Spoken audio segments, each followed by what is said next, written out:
বন্ধুরা, আজ তোমাদের নিয়ে যাব হাপানিয়া সরস মেলা। তো এখানে চলছে 19তম রিজনাল সরস মেলা, যেখানে আমরা আজকে তোমাদের ঘুরিয়ে দেখাবো যে কীরকম চলছে সরস মেলাটা। তো চলো যাওয়া যাক ভিতরে। তো ঢুকতেই আমরা দেখছি ভীষণ খুব সুন্দরভাবে ডেকোরেশনটা সাজিয়েছে। তো এখানে লাইটিংও খুব সেরা করেছে, ভিড়ও খুব হয়েছে। এখানে প্রত্যেক বছর এই মেলাটা হয়ে থাকে হাপানিয়াতে। তোমরা আসতে চাইলে আসতে পারো। তো এখানে বিভিন্ন রকমের স্টল বসে, তো যে কোনো স্টল এখানে পাওয়া যায়। তো এখানে একটা বিশেষত আমি যেটা দেখেছি তোমাদের দেখাচ্ছি, সেটা হচ্ছে সবজির। দেখেছো এখানে এবারের মতো প্রথম দেখলাম যে সবজিও পাওয়া যায়। তাছাড়া এখানে তাঁতের বাঁশ-বেতের যত রকম বিশেষ আছে সবগুলি এখানে স্টল বসে। তো তোমরা যদি এখানে আসো এনজয় করতে পারবে। তো এখানে হচ্ছে মানে এই যে মেলাটা মানে এত এত পপুলার, মানে সবাই আসে সব জায়গা থেকে, দূর দূরান্ত সব জায়গায় থেকে আসে এখানে। দেখো মেখলাগুলি বসে, খুব সুন্দর সুন্দর মেখলা পাওয়া যায় এবং খুব রিজনেবল প্রাইসে পাওয়া যায় এখানে।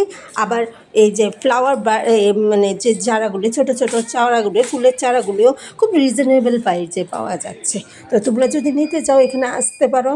তো দেখো মেলার ভিতরে প্রাঙ্গণটা খুব সুন্দরভাবে সাজিয়েছে, আর খুব খাবারের স্টলের জন্য তো আলাদা একটা খুব সুন্দর পরিবেশ রয়েছে, যেখানে বসে তুমি খাবার খেতে পারবে।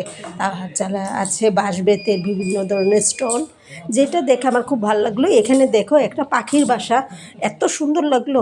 তারপর সবজি, যেটা আগেই বলেছিলাম এবারের মতন প্রথম দেখেছি এখানে সবজি বসতে। তো আর খাবারের দোকান, তো সেটা মেলা হলেই খাবারের দোকান হতেই হবে। তো আমার তো খুব ভালো লাগলো। দেখো এখানে একটা আচারের স্টলও আছে। তো তোমরা যদি এখানে আসো আনন্দ করো। প্রাঙ্গণটা এত বড়, মানে ঘুরে শেষ করা যায় না। ভিতরে একটা মানে বাগান দিয়ে তৈরি সাজানো একটা মাঠের মতো আছে, যেখানে বসলে ইচ্ছেই করে না বাড়ি যেতে। এত সুন্দর পরিবেশটা, মানে একদম মন মুগ্ধ করার মতন পরিবেশ। তো আমি তো এখানে খুব আনন্দ করলাম, এনজয় করলাম। তো তোমরাও এখানে এসো। এখানে হয়েছিল সাংস্কৃতিক অনুষ্ঠান, যেটা আমি পাইনি, পরে গেছি। তারপর আমার মেয়ে দেখো আমাকে নিয়ে ফটো তুলছে, ভিডিও বানাচ্ছে। তো আমরা অনেক এনজয় করলাম। তো আমরা আরও অনেকেই গেছি, আমি গেছি, আমার বোন গেছে, আমার মেয়ে গেছে, আরও অনেকে আমরা গেছি। তো আমার তো সন্ধ্যাটা ভালো কেটেছে। বাই বাই, দেখা হবে।